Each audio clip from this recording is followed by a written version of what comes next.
भगवान देवाधिदेव महादेव शिव के संपूर्ण भक्तों को आज श्रावण सोमवारी की बहुत बहुत बधाई। शिव कृपा आप सब पर बनी रहे, करुणा बनी रहे, दया बनी रहे।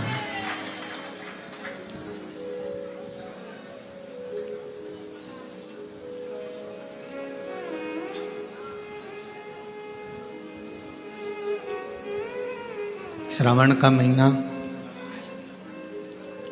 और उसमें सोमवारी का दिन और सोमवारी के साथ में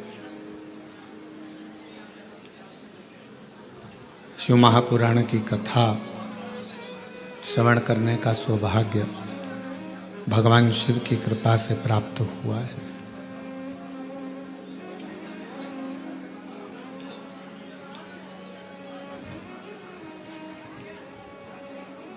श्रावण का महीना किसी आडंबर के लिए या दिखावे के लिए नहीं है। श्रावण का महीना भगवान शिव की अविरल भक्ति को प्राप्त करने के लिए।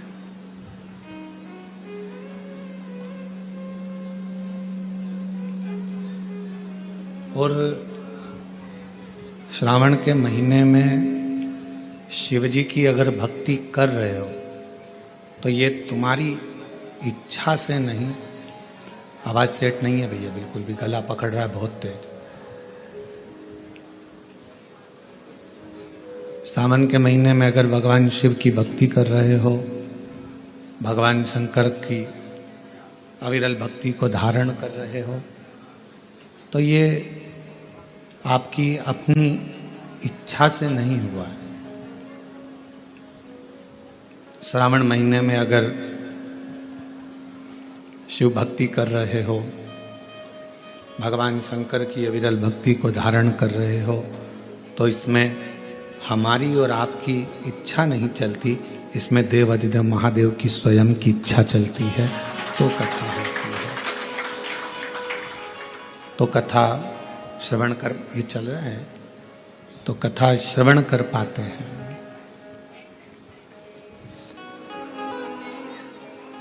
कल कथा में सुना था आपने और हमने कि शिव जी अपनी भक्ति से बल देते हैं।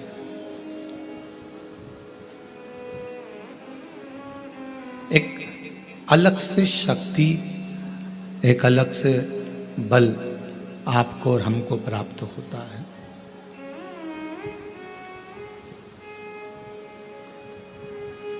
और वो बल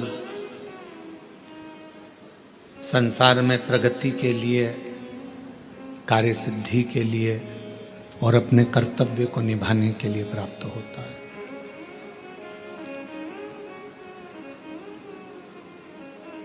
आज का समय, श्रावण महीने में लोग, बहुत सारे लोग ऐसे भी हैं जो बहुत आडंबर दिखावा ज्यादा करते हैं।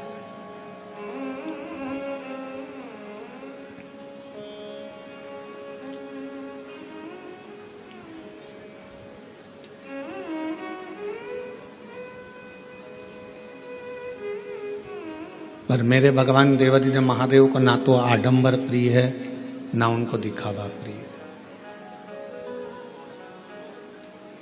आज का व्यक्ति न ढंग के कपड़े पहन पाता है, आज का व्यक्ति न ढंग से रह पाता है, आज का व्यक्ति न ढंग से खा पाता है, आज का व्यक्ति न ढंग से सो पाता है, आज का व्यक्ति न ढंग से अपना जीवन जी पाता है। क्यों? क्योंकि वो अगर वस्त्र भी पहन रहा है तो स्वयं की आत्मा की प्रसन्नता के लिए नहीं पहन रहा, दूसरे को दिखाने के लिए कि आज मैं ये कलर की साड़ी पहन के जाऊंगी तो लोग को अच्छा लगेगा, आज मैं इस कलर का वस्त्र पहनकर जाऊंगा तो अच्छा लगेगा, आज मैं ऐसे कपड़े धारण करूंगी या करूंगा तो अच्छा लगेगा। ढंग का जीवन नहीं जी पा रहा।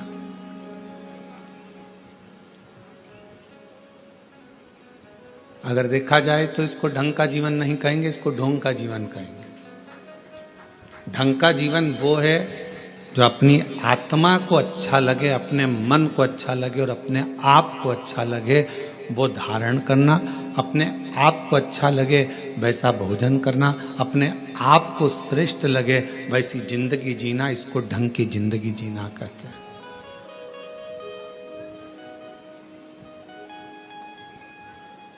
सावन चालू हो गया, कई लोग ऐसे होंगे कि हम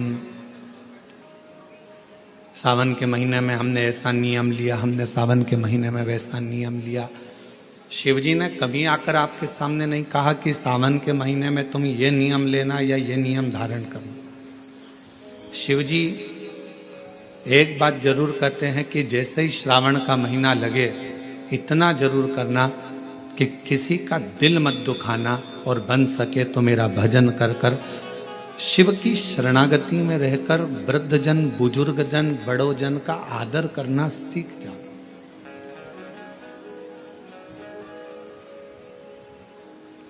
कुछ श्रेष्ठ कर्म हम अपनी जिंदगी में अगर करेंगे, कुछ श्रेष्ठ कार्य अगर हम अपनी जिंदगी में करेंगे तो वो हमारे लिए इस जन्म के लिए भी, अगले जन्म के लिए भी, सर्व जन्म के लिए कार्य है। और उसमें से एक है भगवान शिव की विरल भक्ति,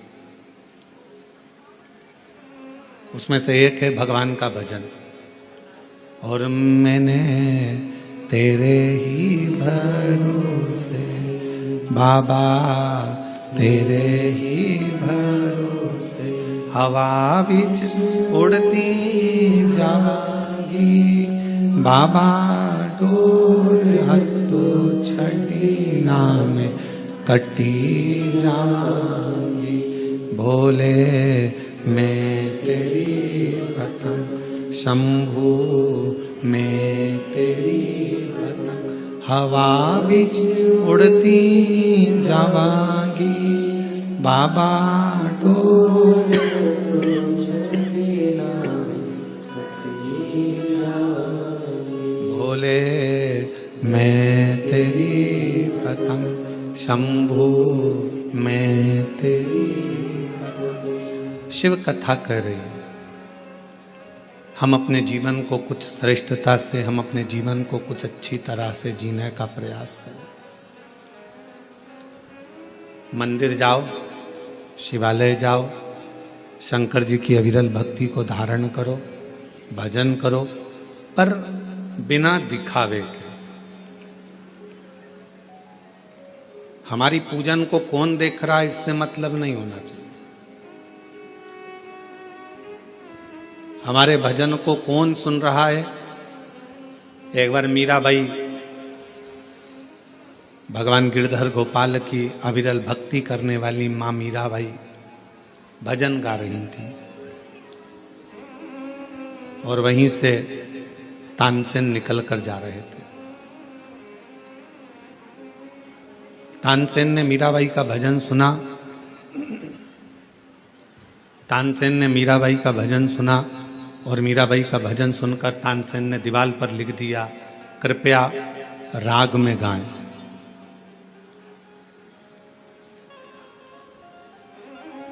अब तानसेन बहुत बड़ा संगीतकार है।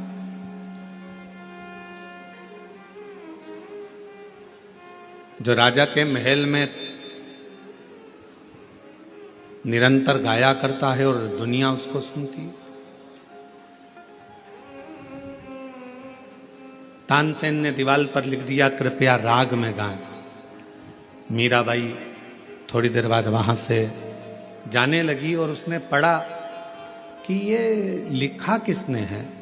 तो कहा जो अकबर के दरबार में गाता है वो तानसेन, जिसको दुनिया मानती है, जिसकी गायकी को दुनिया जानती है, जिसकी गायकी को दुनिया जानती है, वो तानसेन ने लिखा है मीराबाई तुम्हारे लिए कि कृपया राग में गाएं। मीराबाई ने कलम उठाई, जहां राग लिखा था उसके आगे अनु लिख दिया। अब कौन सा शब्द हो गया? अनुराग। मीराबाई चली गई। और मीराबाई जैसे ही गई, थोड़ी देर बाद तानसेन निकल कर जा रहे थे तो तानसेन ने फिर देखा कि मैंने लिखा था कृपया राग में गाएं, और अब इसमें अनु किसने जोड़ दिया? तो कहा मीराबाई यहाँ से आवाज़ बिल्कुल ठीक नहीं है, आवाज़ गूंज रही है, साथ में बिल्कुल आवाज़ खींच रही है। यहाँ लिखा किसने? तो कहा तानसेन निकल कर जा रहे थे और उन्होंने लिखा है कृपया। यहाँ तानसेन निकल कर जा रहे थे, उन्होंने लिख दिया कृपया राग में गाएं। मीराबाई ने उसमें अनु लगा दिया और तानसेन वापिस निकल कर जाने लगे। तो तानसेन ने देखा यहाँ किसी ने लिखा है कि अनु राग में गाएं, अनुराग में गाएं। तानसेन ने मीराबाई के चरणों को पकड़ लिया। मीरा तो बिल्कुल सत्य कहती है कि भगवान को रिझाना है तो अनुराग में गाना होगा, और दुनिया को रिझाना है तो राग में गाना होगा। दुनिया राग से रीझती है और भगवान अनुराग से रीझता है। परमात्मा को रिझाने के लिए किसी राग की जरूरत नहीं पड़ती है। परमात्मा को रिझाने के लिए किसी वस्तु की जरूरत नहीं पड़ती, किसी दिखावे की जरूरत नहीं पड़ती। उसको तो राग नहीं अनुराग चाहिए। आपकी अविरल भक्ति चाहिए, आपका विश्वास, आपकी दृढ़ता, आपकी लगनता, आपकी एकाग्रता भगवान को चाहिए।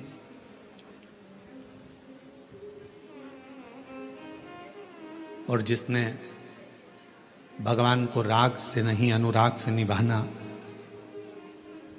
उसको प्रसन्न करना प्रारंभ कर दिया, शिव को सामने एकदम प्रकट पाओ सामने।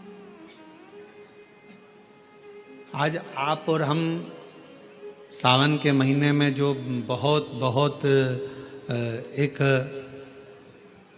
लोगों का हुजूम देखते हैं, भीड़ देखते हैं, तो जितने भी भीड़ में लोग खड़े हैं उनको एक बात का स्मरण होना चाहिए कि आप उसके मंदिर में खड़े हो जिसको आडंबर पसंद नहीं।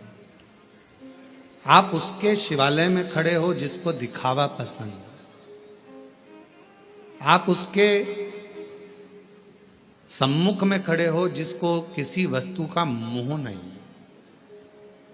मोह होता तो सोने की लंका रावण को नहीं देते। मोह होता तो माता लक्ष्मी की मां ख्याति देवी भगवान शंकर के साथ लक्ष्मी जी का विवाह करना चाहती, पर भगवान शिव ने मना कर दिया कि मैं लक्ष्मी से विवाह नहीं करूंगा। कि मोह होता तो लक्ष्मी से विवाह होता, सोने का महल होता। मोह होता तो कुबेर को जो धन दिया वो सारा धन शिव का होता। पर भगवान शंकर मोह को त्यागे हैं, काम को जलाकर भस्म करने वाले हैं, आसक्तियों से दूर हैं। तृष्णा वासना ये सब मेरे शिव से बहुत दूर है, ये उनके पास है ही नहीं। और शायद इसीलिए शंकर की भक्ति करने वाले को सबसे पहले शंकर भगवान खूब परखते हैं। एक एक रिश्तेदार को परखा देगा मेरा शंकर भगवान, एक एक व्यक्ति को परखा देगा शिव।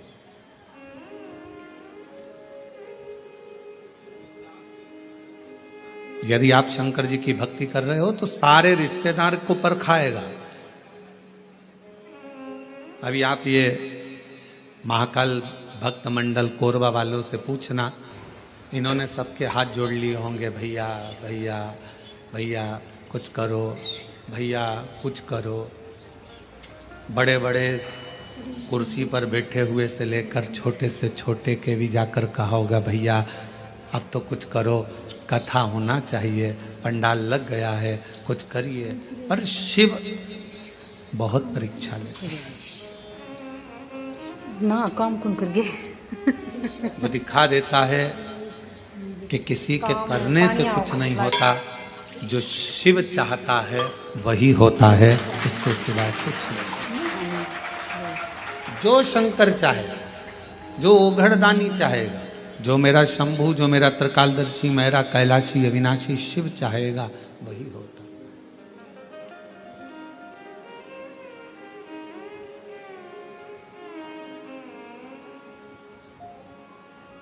लाख कोई बुरा चाहे तो क्या होता है, वही होता है जो मेरा महादेव महाकाल चाहता है। वो चाहे, एक एक को परखाता है मेरा शंकर भगवान, एक एक को पूर्व की परीक्षा लेगा सबकी।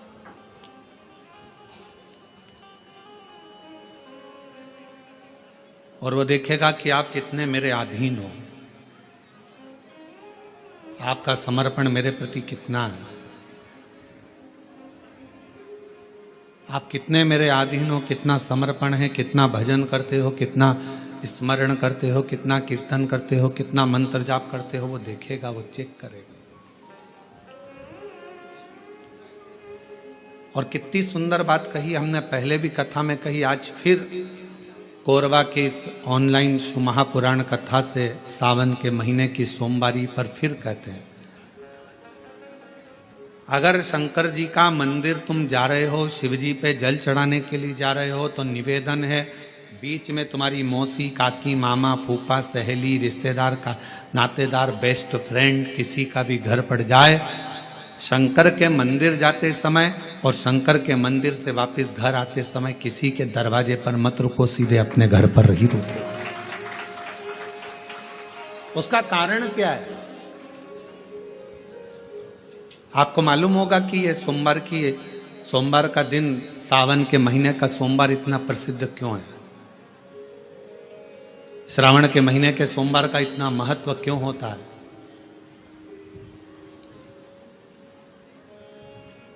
उसका एक कारण है,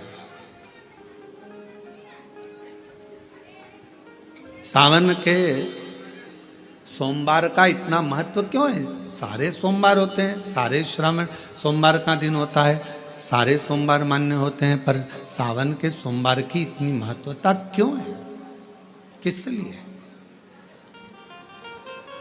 और शायद हमको लगता है कि जितने भी आस्था चैनल पर कथा सुन रहे हैं, जितने फेसबुक यूट्यूब पर कथा सुन रहे हैं, जितने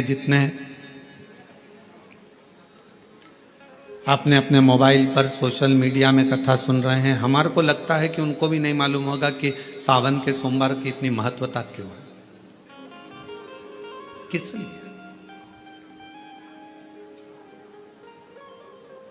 सावन के सोमवार की महत्वता इसलिए है कि भगवान देवाधिदेव महादेव का विवाह ख्याति देवी लक्ष्मी जी से करना चाहती थी, पर माता लक्ष्मी ने, भगवान शिव ने माता लक्ष्मी का चेहरा देखा, पढ़ लिया कि ये तो भगवान नारायण का स्नेह है, और भगवान नारायण लक्ष्मी जी से विवाह करना चाहते। और दोनों के विवाह की बात भगवान देवाधिदेव महादेव ने माता ख्याति देवी से कह दी कि इनका विवाह करो। अब माता लक्ष्मी जी ने बड़ा निवेदन करा, आपने हमारा विवाह भगवान नारायण के साथ में कर दिया, हमारे मन की बात को रख लिया, बड़ी कृपा करी भोले बाबा, मेरा मन है मैं आपके चरणों की सेवा करूं, मुझे कोई सेवा आपकी बताओ। शिव मंदिर में कभी भी जाकर पंडित जी से मत पूछना कि यहां की कोई सेवा मुझे बताओ। भगवान के अन्य मंदिर होंगे तो वहां जाकर पूछना, देवी जी के मंदिर में यहाँ सेवा बताओ, राम जी के मंदिर में पूछना यहाँ सेवा बताओ, भगवान कृष्ण के मंदिर में पूछना हमारे लिए कोई सेवा बताओ, भगवान दत्त के मंदिर में पूछना हमारे लिए सेवा बताओ। सारे मंदिरों में जाकर कहना कि हमारे लिए सेवा बताओ, और शिव जी के मंदिर में जाकर मत कहो कि हमारे लिए सेवा बताओ। वहां तो झाड़ू उठाओ, सेवा में लग जाओ, वहां तो निर्माल्य पड़ा है उसको उठाओ, विसर्जन में ले जाओ, वहां पोछा उठाओ, पोछा लगाना प्रारंभ कर दो, शिव जी का श्रृंगार करना प्रारंभ कर दो, शिव जी का सुंदर स्नान कराना प्रारंभ कर दो। शिव मंदिर में सेवा पूछी नहीं जाती, सेवा करी जाती।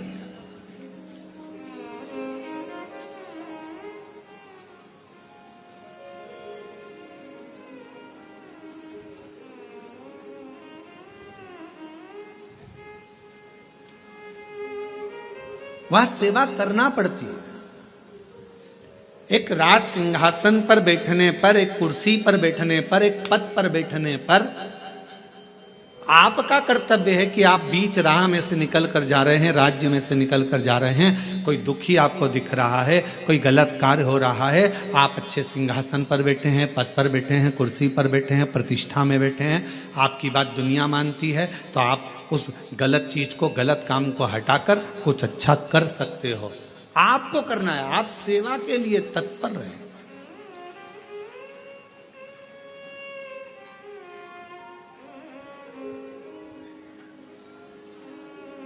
यहां चुनाव होते हैं, जम के तो बोलो, पार्षद बनते हैं, जम के बोलो, बनते हैं, अध्यक्ष बनते हैं, उपाध्यक्ष बनते हैं, सचिव बनते हैं, सारे पद दिए जाते हैं।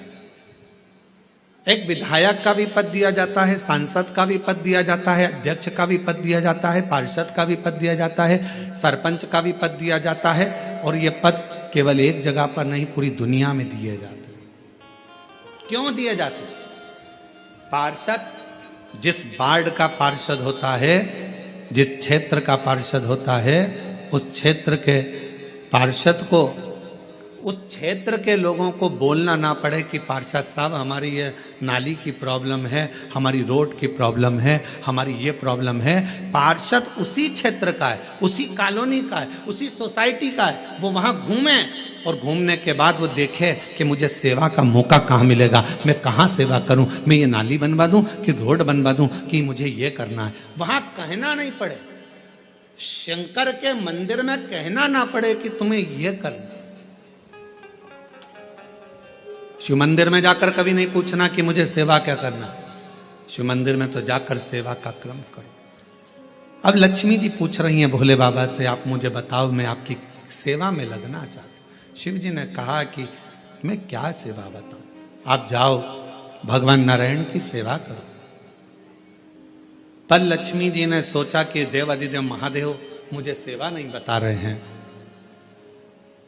सावन का महीना था, सोमवार का दिन था। माता लक्ष्मी पूरे सावन के महीने में शिवालय में जाती, शंकर जी के कैलाश पर्वत पर जाकर खूब सेवा करती, खूब।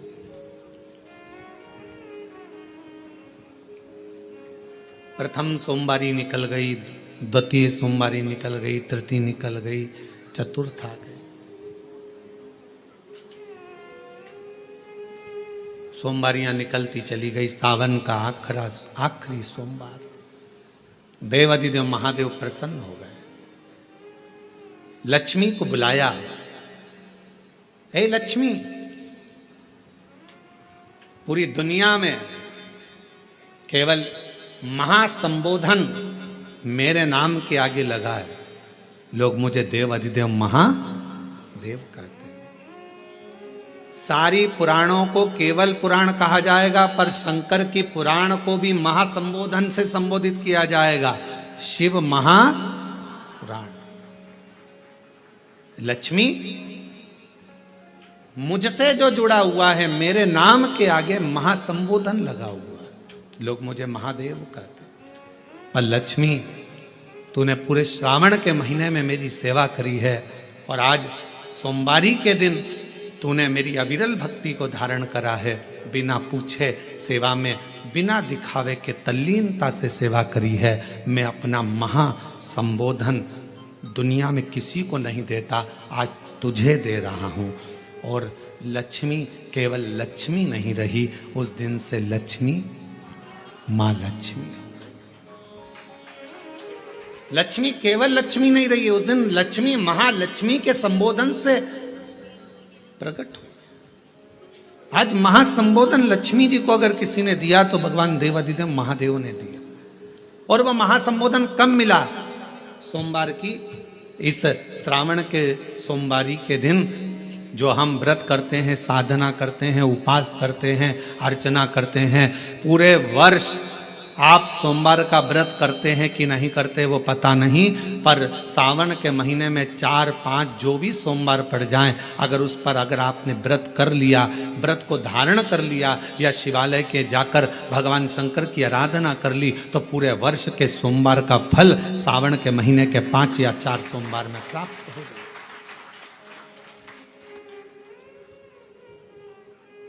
श्रावण के सोमवार की इतनी महत्वता है।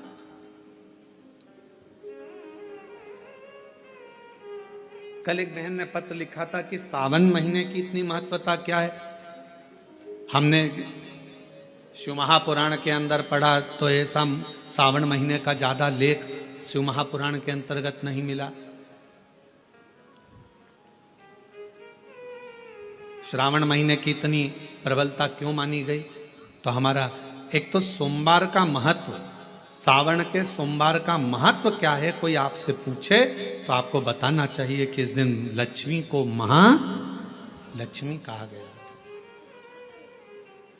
शिव जी ने सफलता दी। कल वाला प्रश्न, शांति, दिशा और सफलता बिना मांगे मिलती है शिव के दरवाजे से। क्या क्या चीज? शांति, दिशा और सफलता। शिव के दरवाजे पर जाकर केवल आप सेवा करो, शिव के दरवाजे पर जाकर आप केवल जल अर्पित करो, शंकर जी की चौखट पर जाकर आप नमन करो, देवाधिदेव महादेव के शिवालय में जाकर प्रणाम करिए। भगवान शंकर की चौखट पर, द्वार पर अगर आप जा रहे हो, 3 चीजें आपको मांगना नहीं पड़ेगी। जैसे लक्ष्मी जी ने शिव जी से नहीं मांगा कि मुझे महासंबोधन दो, लक्ष्मी जी ने नहीं मांगा कि मुझे भगवान विष्णु दो, लक्ष्मी जी ने नहीं मांगा कि मुझे ये देना। लक्ष्मी जी तो शंकर भगवान की सेवा में लग गई, तो लक्ष्मी जी को 3 चीजें अपने आप मिल गई। एक शांति हृदय की, दूसरा दिशा, लक्ष्मी जी को कहाँ जाना है, और तीसरे नंबर पर सफलता। माता लक्ष्मी केवल लक्ष्मी नहीं रही, उनको महालक्ष्मी कहा गया। महालक्ष्मी। और फिर समझ लीजिए, लक्ष्मी में और महालक्ष्मी में बहुत बड़ा अंतर है। जरा सावधानी से सुनिएगा कथा को। आज सोमवारी का दिन है, सावन के महीने का, तो जितने शिव भक्त ऑनलाइन कथा को सुन रहे हैं, जितने आस्था चैनल पर, फेसबुक, यूट्यूब पर कथा को श्रवण कर रहे हैं, वो भी सावधानी से सुनिएगा। लक्ष्मी में और महालक्ष्मी में भी अंतर।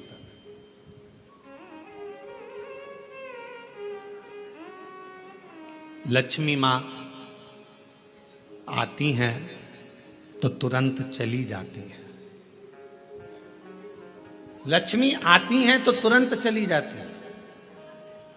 लक्ष्मी बहुत समय तक तिजोरी में, अलमारी में टिकती नहीं है। पर वही लक्ष्मी भगवान विष्णु जी के आदेश से, भगवान शंकर की कृपा से हमारे घर में आती हैं, तो वो महालक्ष्मी कहलाती है। और महालक्ष्मी अपने घर को छोड़कर कभी नहीं जाती है, वो वहां सदा सदा रहती है। बोल बम का नारा है, श्री शिवाय। महालक्ष्मी हमारे घर में रहती है।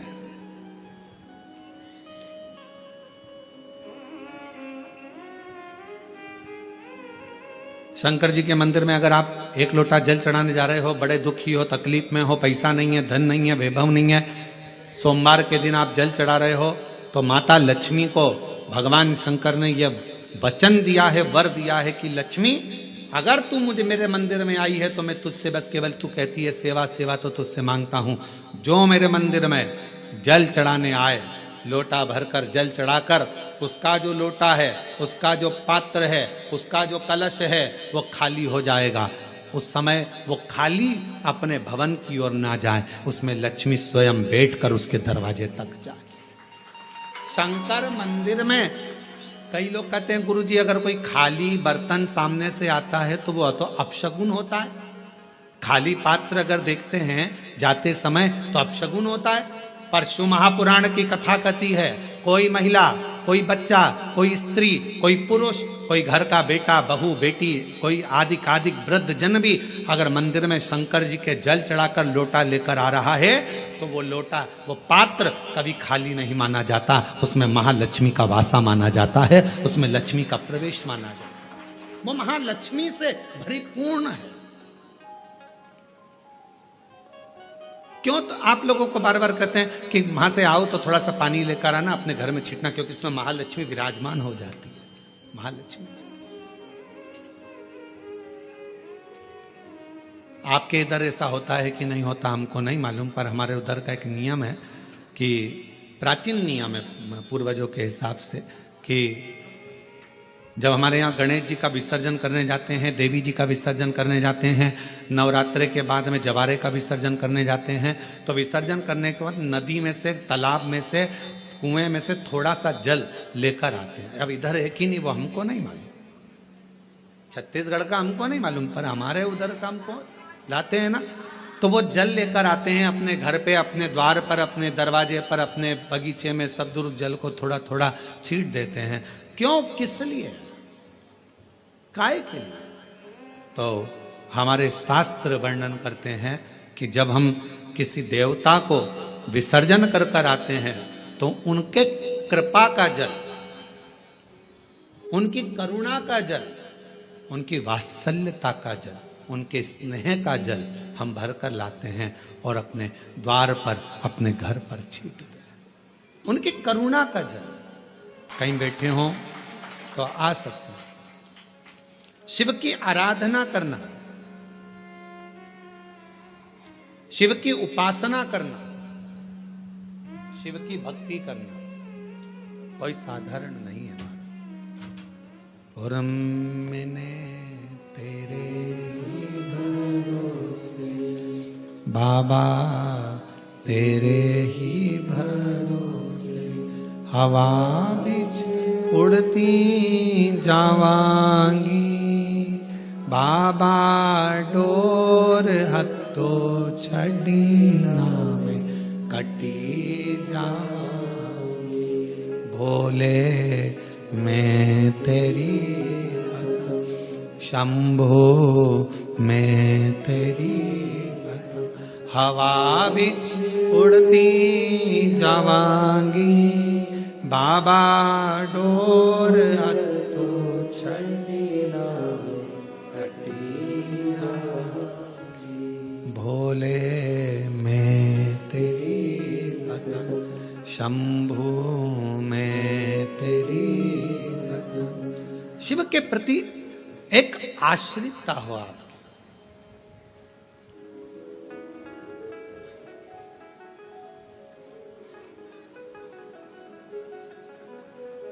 हमें अपने घर में केवल लक्ष्मी नहीं, हमें अपने घर में क्या बुलवाना है? महालक्ष्मी, जो टिके, रुके, रहे और जिनकी करुणा, जिनका आशीर्वाद, जिनकी कृपा की दृष्टि हम पर बनी रहे।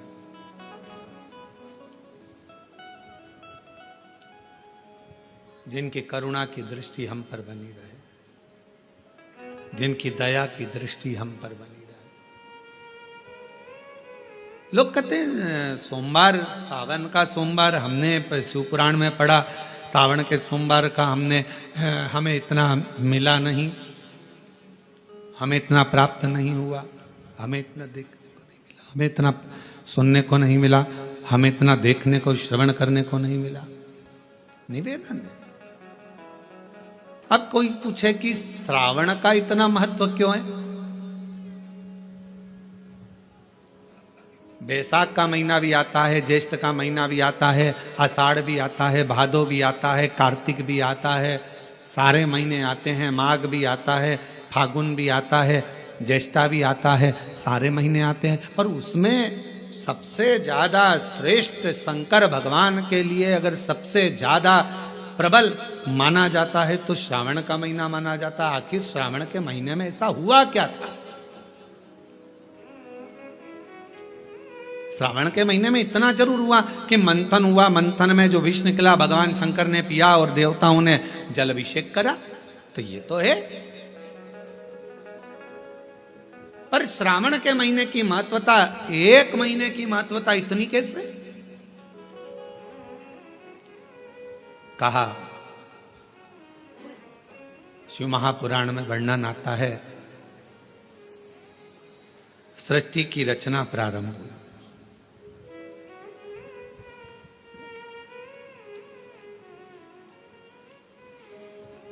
और सृष्टि की रचना में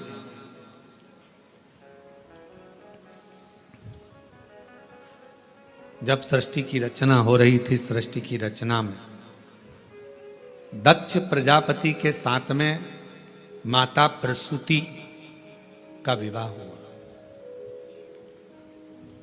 और प्रसूति का विवाह जब हो गया, प्रसूति की जब शादी दक्ष प्रजापति के साथ हो गई, कई कन्याओं का जन्म हुआ।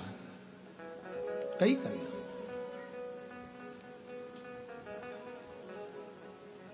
बेटों का भी जन्म हुआ, कन्याओं का भी जन्म हुआ।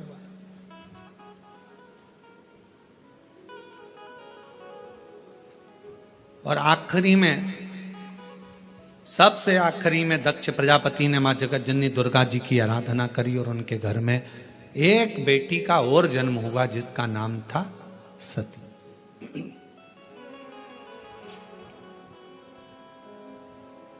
सती का विवाह हो गया शिव जी के साथ में। यह कथा तो आप और हम हर कथा में श्रवण करते हैं। सती जी का विवाह हो गया। अब विवाह होने के बाद में एक बार दक्ष प्रजापति ने सारे देवताओं को बुलाकर एक सभा रखी। उस सभा में इधर की साइड में भगवान नारायण बैठे हुए थे और इधर की ओर भगवान शिव बैठे हुए थे।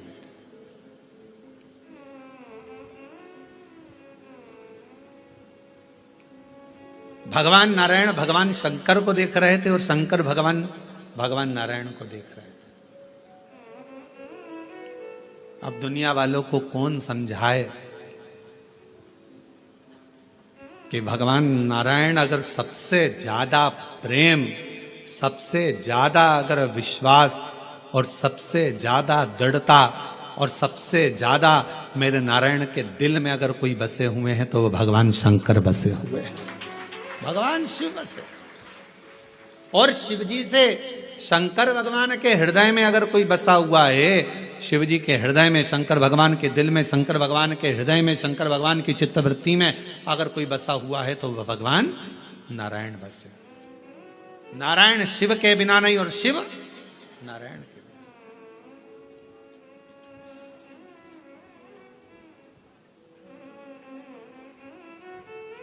कितनी बड़ी बात लिखी है शिव महापुराण के अंदर। कोई राम को मानने वाला यदि शिव का अपमान कर देता है तो भगवान राम उसे जिंदगी में कभी दर्शन नहीं देते। और शिव को मानने वाला यदि भगवान नारायण का, राम का, कृष्ण का अपमान कर देता है तो भगवान नारायण, कृष्ण, राम उसको दर्शन नहीं देते। शिव के बिना राम नहीं, राम के बिना शिव नहीं, राम के बिना, शिव के बिना कृष्ण नहीं और कृष्ण के बिना शिव नहीं। अब कई लोग कहते हैं हमारे पूजन के घर में, हमारा छोटा सा पूजन का मंदिर है घर के अंदर, गुरुजी उसमें लड्डू गोपाल बैठे हैं, उसमें मुरलीधर भगवान बैठे हैं, उसमें कृष्ण कन्हैया बैठे हुए हैं, क्या हम शंकर भगवान का शिवलिंग मंदिर के अंदर रख सकते हैं? तो हम उनसे पूछते हैं तुम्हें मना किसने करा, पहले उसका नाम बताओ कि मंदिर के अंदर शंकर भगवान का शिवलिंग नहीं रखना चाहिए। शास्त्र कहता है जिस जगह पर शालिग्राम भगवान है, जिस जगह पर लड्डू गोपाल जी हैं, उस जगह पर शंकर का होना बहुत जरूरी है। और जहां शंकर जी हैं वहां लड्डू गोपाल और शालिग्राम जी का होना जरूरी है। कौन मना करा? शिव पंचायत में 5 देवता हैं, आप लोगों को उनके नाम याद हैं। पहले नंबर पर सूर्य नारायण भगवान, दूसरे नंबर पर भगवान विष्णु, तीसरे नंबर पर गणेश जी महाराज, चौथे नंबर पर मां जगत जननी दुर्गा भवानी और 5वें नंबर पर देव अधिदेव महादेव। ये शिव पंचायत के 5 देव हैं। इस पंचायत के देवता का मतलब है कि हमारे घर के अंदर अगर लड्डू गोपाल जी विराजमान है तो हमारे घर के अंदर पूजन वाले स्थान में शंकर का शिवलिंग भी होना बहुत जरूरी है। शिव के बिना नारायण नहीं और नारायण के बिना शिव नहीं।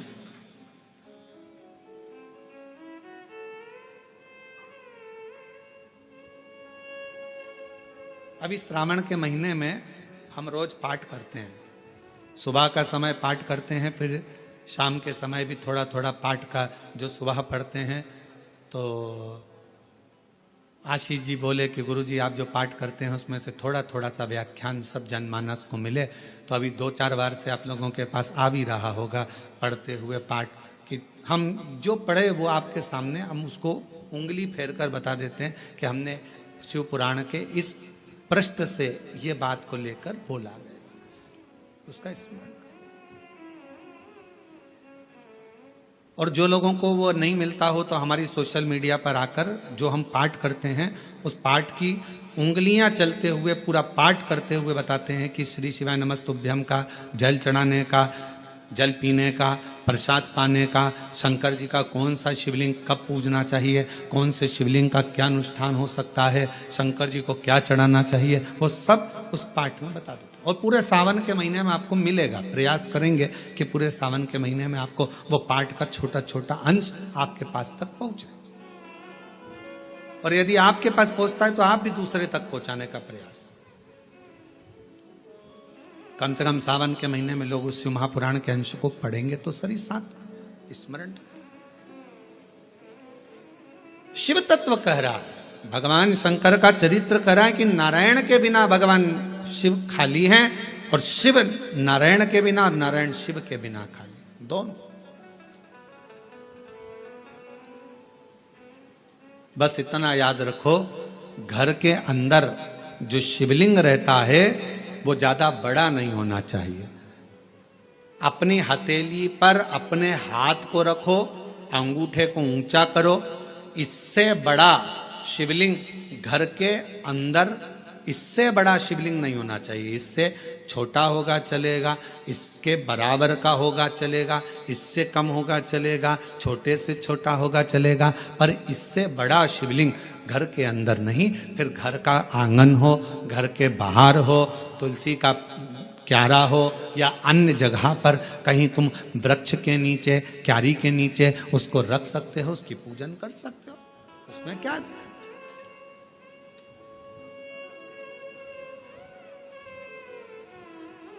फिर उसको बाहर रखना पड़ेगा। पर छोटा सा शिवलिंग है, बिल्कुल छोटा है, पारद का है, सोने का है, चांदी का है, पाषाण का है, नर्मदेश्वर है, काले पाषाण का है, लकड़ी का है, चीनी का है, दर्पण का है, कांच का है, जो भी शिवलिंग है वो आपके घर के अंदर विराजित है, वो आपके घर के। अब इधर नारायण बैठे थे, इधर भगवान शिव। आज सोमवारी की कथा है और पूरी दुनिया के लोगों को यह कथा सुनना है कि सोमवार, और सोमवार का तो वर्णन आपको कर दिया, श्रावण भगवान शंकर को इतना प्रिय क्यों है। और लोग कहते हैं हमने पुराण में पढ़ा तो कहीं श्रावण का इतना बहुत सारा महत्व नहीं मिल पाया, पर इतना महत्व श्रावण का क्यों। पूरे महीनों में 12 माह में श्रावण की महत्वता इतनी क्यों। इधर मेरे नारायण, इधर मेरे भगवान शंकर, शंकर भगवान नारायण को देख रहे हैं, शंकर भगवान को नारायण, दोनों एक दूसरे को देख रहे हैं, दोनों के हृदय में एक दूसरे विराजमान है, एक दूसरे।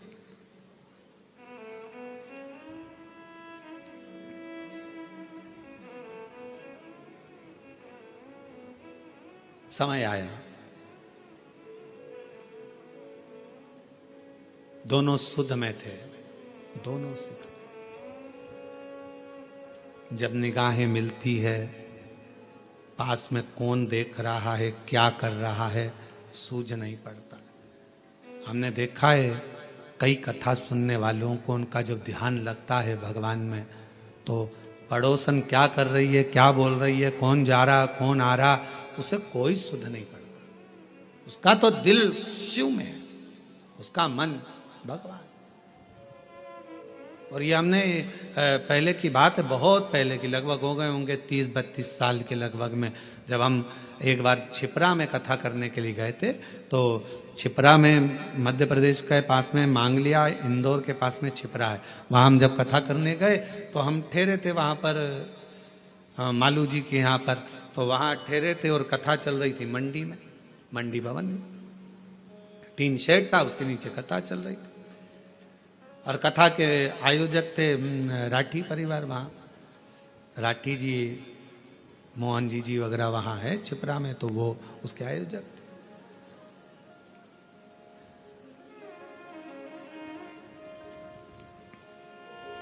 बेलपत्र देने का समय आया, एक जीजी आई, खड़ी हुई, और जो खड़ी हुई तो उसकी जो साड़ी में फाल लगी थी, ऐसी एक पट्टा लगा रहता है साड़ी के अंदर, वो फाल बाहर थी और साड़ी पूरी उल्टी थी।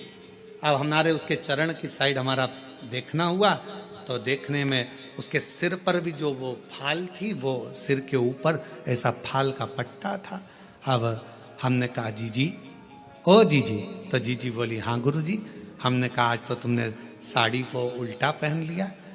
तो कहा नहीं गुरुजी, मैं तो सीधी पहन कर आई हूँ। हमने कहा सिर पे पल्लू है, जरा देखिएगा। तो फाल का पट्टा ऊपर था, साड़ी उल्टी थी। उसने कहा ओ बाप रे, ये मैं कहाँ पहन के आ गई, लोग तो मुझे हंसे होंगे। तो मैंने पूछा जीजी एक बात बताओ कि तुम ये साड़ी उल्टी पहन क्यों आई? तो कहा गुरुजी कथा के चक्कर में आगे बैठना था, इस चक्कर में इनका जल्दी पहनूं जल्दी पहनूं जल्दी पहनूं, और जल्दी के चक्कर में वो साड़ी उल्टी हो गई। हमने कहा जीजी आप चिंता मत करो, आज आप साड़ी का पल्लू उल्टा करी हो ना, मेरे देव अधिदेव महादेव जब तुम पर तकलीफ आएगी तुम उसके लिए उल्टा सीधा कैसा भी भजन करने के लिए अपनी सुध भुलाकर उस महादेव के लिए आई हो ना एक दिन मेरा महादेव भी आपके लिए खड़ा मिलेगा। क्यों चिंता, क्यों विचार करना, क्यों सोचना कि हमने वो कई लोग क्या कहेंगे। हमने कहा आग लगे बस्ती में अपन रहो मस्ती में। भगवान कृष्ण की गोपियों का प्रेम कृष्ण भगवान के प्रति कितना था कि गोपियां सुध भूल जाती थी कि लहंगा धरो शीस पर और दई चूनर पाँव, पतियन रोके नहीं रुकी छोड़ चली घर। भगवान कृष्ण की कथा में श्रीमद् भागवत में आता है, गोपियां जब रास करने के लिए जाती थीं, मुरली की धुन में ऐसी गोपियां सुध भूल जाती थीं कि अपना लहंगा सिर पर, साड़ी चुंदड़ी पांव में बांध लेती थी, सुध नहीं रहता था। आंखों में लगाना रहता था सुरमा, होठों पे लगाना रहता थी लाली, लाली लगा लेती थी आंख में, सुरमा लगा लेती थी होठ में, सुरमा होठ में। और किसी किसी के दांत लंबे और होठ काले, होठ काले और दांत लंबे। तो नैन लाल, बाल खुले, बिंदी बड़ी सारी, बहुत बड़ी बिंदी। तो गांव के लोग भी देखकर कहते पता नहीं कहाँ की बहू आई है, सुध नहीं पड़ती है, इतना स्वरूप बनाकर ना जाने कहाँ जा रही है। तो एक बार खुद के पति मिल गए, पति ने कहा ऐसा रूप रखकर कहाँ जा रही है? तो कहा भगवान के साथ रास करने। तो भगवान के साथ रास करने जाएगी, तेरा रूप देखकर भगवान भाग जाएंगे। इतने में कहा नहीं नहीं नहीं, वो मुरली का धरने वाला है, वो बंसी बजाने वाला है, वो मेरे बाहर का रूप नहीं देखता, वो मेरे भीतर के रूप से मुझे पुकार लेता है, वो भीतर का देखता है। बाहर के रूप से परमात्मा कभी प्रसन्न नहीं होता। बाहर क्या देखे, बाहर का रूप तो दुनिया को भाता है, मेरे परमात्मा बाहर का कभी रूप नहीं देखते कि तुम्हारा चेहरा क्या बोल रहा है, तुम्हारे नेत्र क्या बोल रहे हैं, तुम कितने सुंदर हो, कितने कैसे हो, नाक कैसी है, दांत कैसा है, मुख कैसा है, श्रवण शक्ति कैसी है, कर्ण कैसे हैं, भुकुटियां कैसी है, ये दुनिया के लोग देखेंगे। मेरा महादेव, मेरा ठाकुर, मेरा गोपाला, मेरा कृष्णा ऐसी चीजें नहीं देखता। मेरा बाबा तो केवल तुम्हारे हृदय का भाव देखता है। निर्मल मन सो मोहि पावा, मोहि छल छिद्र कपट ना भावा। मुझे केवल तुम्हारा मन शुद्ध भाव, शुद्ध चित्त चाहिए। श्रावण की महत्वता कितनी है। इधर नारायण, इधर भगवान शंकर, दोनों एक दूसरे को देख रहे हैं, दोनों की सुध नहीं है, दोनों की सुध। छोड़ दिया मैंने खाना पीना तेरी याद में, छोड़ दिया मैंने खाना पीना तेरी याद में, मेरे दिल में उठे है पीड़ सखीरी, वृंदावन जाऊंगी, काशी जाऊंगी सखी, वृंदावन जाऊंगी। ये मन की पीड़ है। कोई कहे मुझे ब्रज जाना है, कोई कहे मुझे काशी जाना है, कोई कहे मुझे यहाँ जाना है, कोई कहे मुझे वहां जाना। ये भीतर की पीड़ा है, भीतर की पीड़ा, भीतर की। और नैन मिले त्रिपुरारी से मैं उनकी हो गई। नैन मिले त्रिपुरारी से मैं उनकी हो गई। मेरे नैनन बरसे नीर सखी में काशी जाऊंगी। मेरे नैनन बरसे नीर सखी में काशी जाऊंगी। मेरे मन में नहीं है धीर सखी में काशी जाऊंगी। और काशी जाऊंगी सखी में सीहोर जाऊंगी। काशी जाऊंगी सखी में सीहोर जाऊंगी। मेरे मन में नहीं है सखी में काशी जाऊंगी।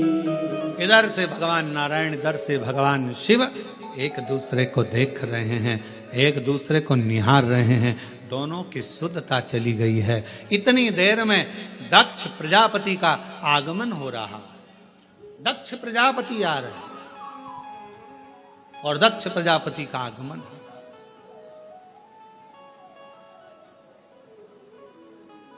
अब जरा विचार करना, दिल लग गया शिव में, मन लग गया शंकर जी के मंदिर में। कई माताएं आज भी ऐसी हैं, छत्तीसगढ़ की बात कर रहा हूं मैं, बाहर की अन्य जगह का तो सुध ही नहीं है। छत्तीसगढ़ में भी आज भी कई माताएं ऐसी हैं, मंदिर जाती है, सुबह से नहाई धोई, जल्दी से लोटा भरा, पास में मंदिर था, पहुंच गई। अब उसे यह भी नहीं मालूम कि मैं चप्पल पहनी कि नहीं पहनी, उसे यह भी नहीं मालूम मैं दरवाजा बंद करा ना करा।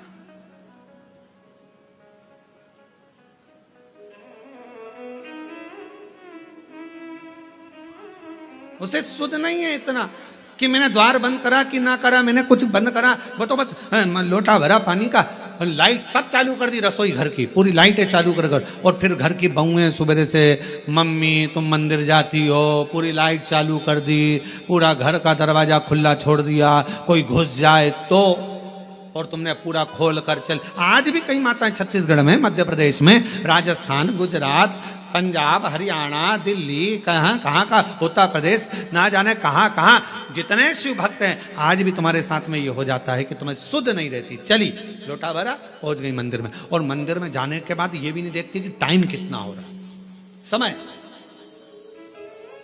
बस जल चढ़ाया, बैठी, श्री शिवाय नमस्तुभ्यं, श्री शिवाय नमस्तुभ्यं, श्री शिवाय नमस्तुभ्यं, श्री शिवाय। शिव पर करा भरोसा, शिव पर करा दृढ़ता, विश्वास एक ना एक दिन सुख प्रदान जरूर करता, सुख देता है।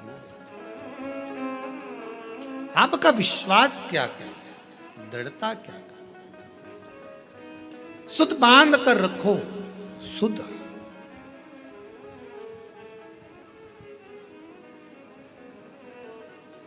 इधर भगवान विष्णु है, इधर भगवान शिव है, दोनों का ध्यान एक दूसरे के प्रति है, एक दूसरे। और शंभु शरण मांगू घड़ी रे घड़ी, दुख काटो दया करीन दर्शन। ओ शंभु शरण मांगू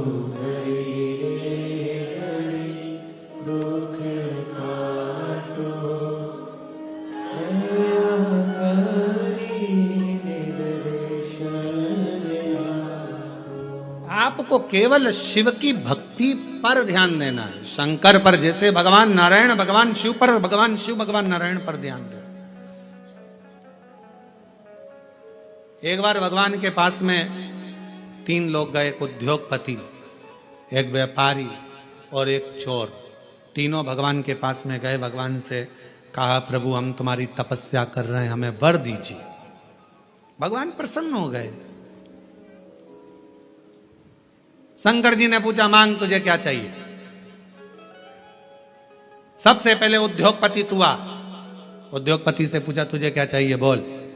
90 करोड़ रुपए दे दो मुझे प्रभु, 4 गाड़ी, 2 बंगले, 10-20 फैक्ट्रियां दे दो प्रभु। शिव जी ने कहा तथास्तु, 90 करोड़ तुझे दिए। अब व्यापारी से कहा तू मांग। व्यापारी कहने लगा जो इसने मांगा वही मुझे दे दो प्रभु। शंकर भगवान ने कहा दिए 90 करोड़ तेरे को भी दिए।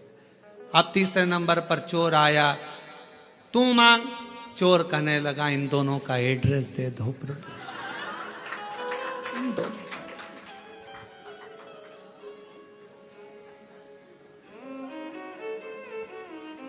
क्योंकि आपसे कहूं कि उद्योगपति ने जो मांगा वो दो तो 90 करोड़ मिलेंगे, और अगर कहूं कि व्यापारी ने जो मांगा वो दो तो 90 करोड़ मिलेंगे।